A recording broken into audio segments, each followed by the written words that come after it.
When we think about southern Alberta, most of us think agriculture, so you might not expect to find a diverse cultural scene here. But in fact, many arts events, from gallery exhibitions to festivals to concerts to theater performances and even dance recitals, are thriving in the area, thanks in part to the efforts of the Allied Arts Council. But what exactly is the Arts Council and what does it do? Well, we're going to find out. I'm joined today by Executive Director Suzanne Lint. Suzanne, welcome to Bridge City News. Great to have you on today. It's great to be here. Thank you. Awesome. Okay, Suzanne, the arts have a strong influence across the silos and segments of any community. So can you maybe share with us some of the highlights that the Allied Arts Council has brought to the community of Lethbridge? Yeah. So the Allied Arts Council has been in the city of Lethbridge since 1958. So it was established a long time ago by a group of arts enthusiasts, people who were really interested in ensuring that there was always a vibrant arts ecosystem in the community. They came out of a really strong historical background in the arts. Just to throw out an example is the Playgoers of Lethbridge, one of the oldest amateur theatre companies in Canada, original member of the Allied Arts Council, are celebrating the 100th anniversary this year. So there is a really rich history of arts in our community going back to when we weren't a community, right, at the turn of the 19th century. The Allied Arts Council was established by these folks who really wanted to ensure that the community had opportunity for arts experiences. They were very interested in seeing some funds that have been bequested by the Yates family go to the building of an art auditorium, a performing arts auditorium. So that was one of their impetuses, but just a real dedication to having a strong supported arts community here in Lethbridge. Over the years, I think we've stayed really true to that mission. Our mission is still to advance and enhance the arts in Lethbridge, to provide leadership for that. So everything we do is about making Lethbridge a better place because the artists and arts organizations are supported. Sounds like it. So what are some of the highlights maybe over the years that Oh, many highlights and many sort of moments in history, going back to when the Yates Memorial, they were successful in having that facility built.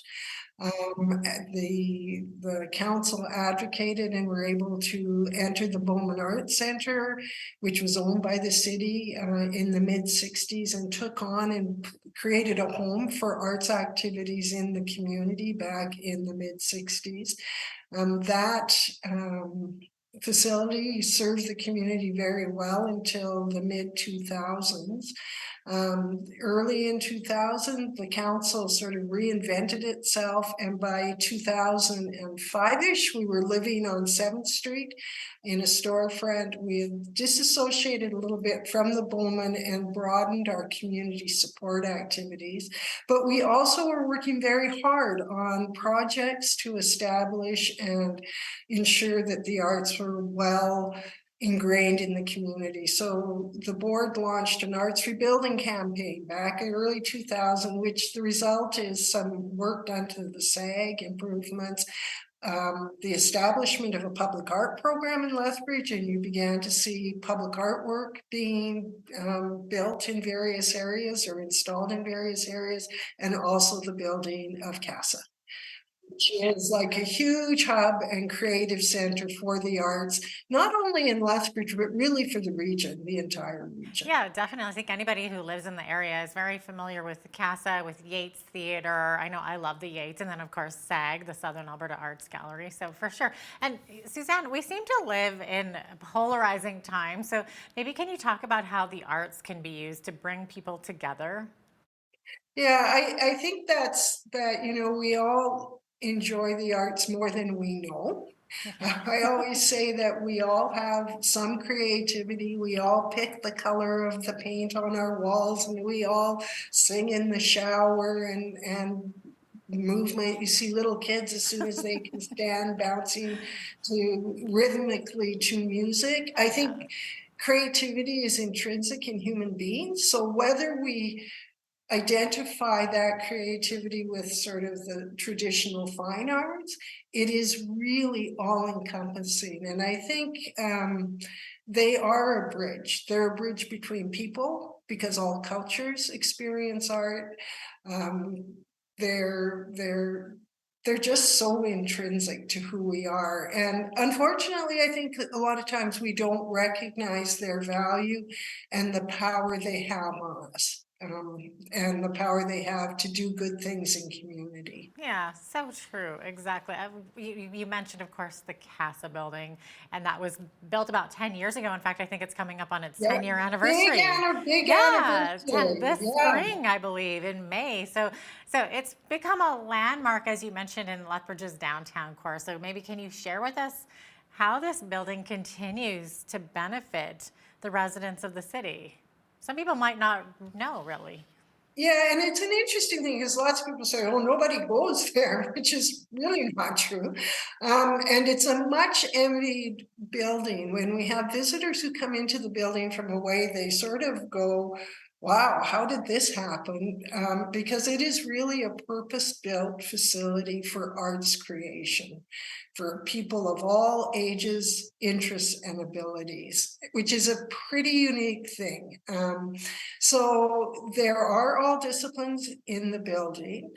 It isn't a performing arts center. It is really about that grassroots creation of artwork or learning experiences.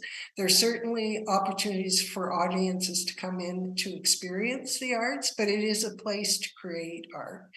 And it is very unique. It's affordable, it's open, it's welcoming, and really it has visual arts, it has a dance studio, it has a strong music program that's delivered by the University of Lethbridge Conservatory. There's a black box theater for workshopping work. There is a gallery, exhibition spaces where local regional artists can share their work with the larger community. So it is really quite an astounding building. It is extremely busy, and it is coming up on May 13th. We'll be hosting the 10-year celebration of Casa. We're really excited to open the building. It'll be open that day for free workshops, tours, probably a little bit of cake to celebrate, and then wrapping up in the evening with hopefully an outdoor concert, if weather permitting, otherwise indoor concert with Oscar Lopez, who was the inaugural concert performer at Casa back in 2013. So we're really delighted with the lineup of events that people are going to be able to come in. And it is really an open and welcoming place, like I say, for people of all ages, all abilities to come and try art, or just to come and look at art and experience it. Sounds like there's going to be a lot going on for sure. So for new residents of Lethbridge, can you maybe describe what's available to them at Casa? Yeah, so I think there are multiple things. There's certainly structured classes. So if you're interested in doing art training at sort of in any discipline, like I said, the conservatory offers music. There's clay classes. The Weaving Guild offers weaving classes, textiles, painting, drawing. There's really a strong program of classes available. There is a main gallery exhibition space that has art exhibitions that rotate on a about 8-week cycle, plus many spaces within the building.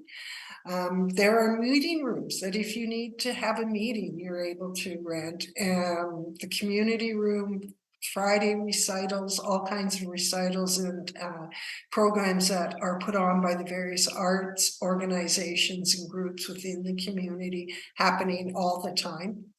So there is a lot, either as like I say, a participant, or as an audience member.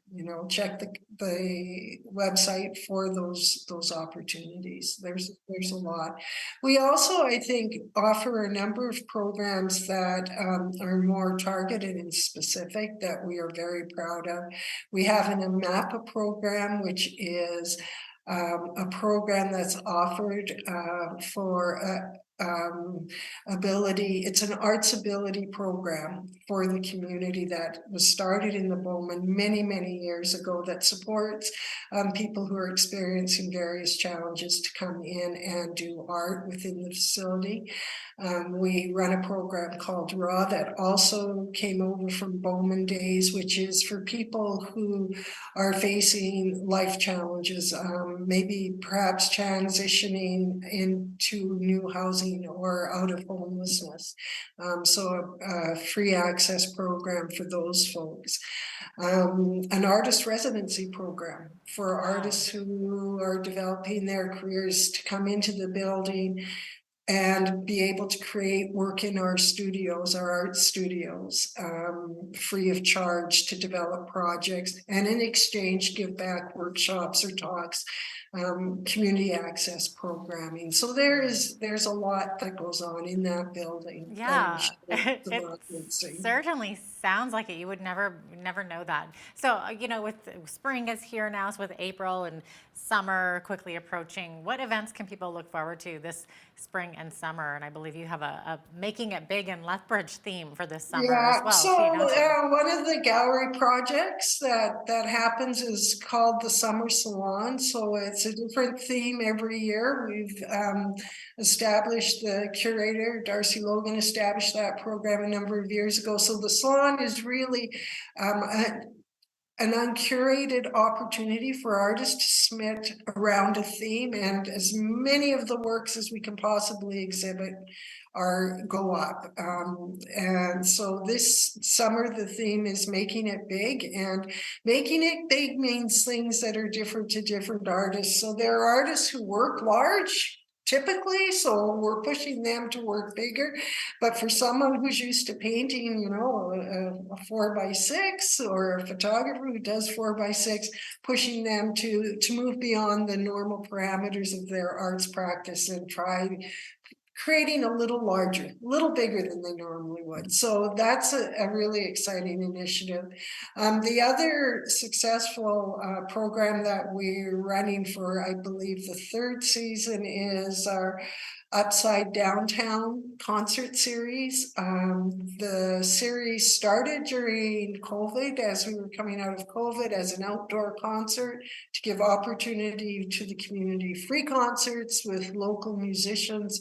Thursday night, it's sort of an after work opportunity, 5 to 7, come to the plaza at Rotary Square and enjoy some free music. Great initiative that's been growing. Our audiences have been growing. And this year, we're just in the process of completing a large program grant that we received to do shade sales. So it's going to be a little shaded and a little cooler, hopefully. A big project that was supported by Prairies Can and the Community Foundation that we're really pleased to sort of activate that Rotary Square. So that will be going on through the months of July and August, and then going into September, the Alberta Month of the Artist and Arts Days and all of those wonderful things, which are really activities that we coordinate out of our 7th Street Arts Leadership Office as the Allied Arts Council. Wow. Well, I know that the AAC also includes developing local artist talent, and we're almost out of time, but really quickly, I understand that there are some scholarships and awards that are available, and maybe talk about what they are and how can people nominate an artist in their life for an award or a scholarship? Yeah, so thank you for that question. We're coming into that award season. So I think we're like 15 years ago, we established the Mayor's Luncheon for Business in the Arts, which is an opportunity to acknowledge how important it is that business supports, the civic government supports, and the arts community supports and work together to create that strong ecosystem. And as part of that event, which is held in September, we do award to artists, and the nominations close, I believe, at the end of May. There's information on our website under the artist opportunities. There's a link called Awards and Scholarships, but we award to individuals, businesses, and organizations that philanthropically contribute either through volunteerism or through funding to the arts. Those are general community members that make the arts a great thing in our community, support the artists and the arts organization. We also have awards for young and emerging artists, which are scholarship based to help them on their way, and a very important peer recognition award, the Joan Waterfield Memorial Award, which is about those artists and in our community and arts administrators and the arts builders, one of whom was Joan Waterfield, huge in the theater world, who contribute and ensure that Lethbridge really continues to be the dynamic arts center that it really is. The sort of unknown secret. We are a thriving, strong arts community. Absolutely, we are. No, no question. Absolutely. We're out of time, but Suzanne, thanks so much for your time today. It was great to chat with you about the Allied Arts Council. Thank you. Thank you for having us. Absolutely. That was Allied Arts Council's Executive Director, Suzanne Lint.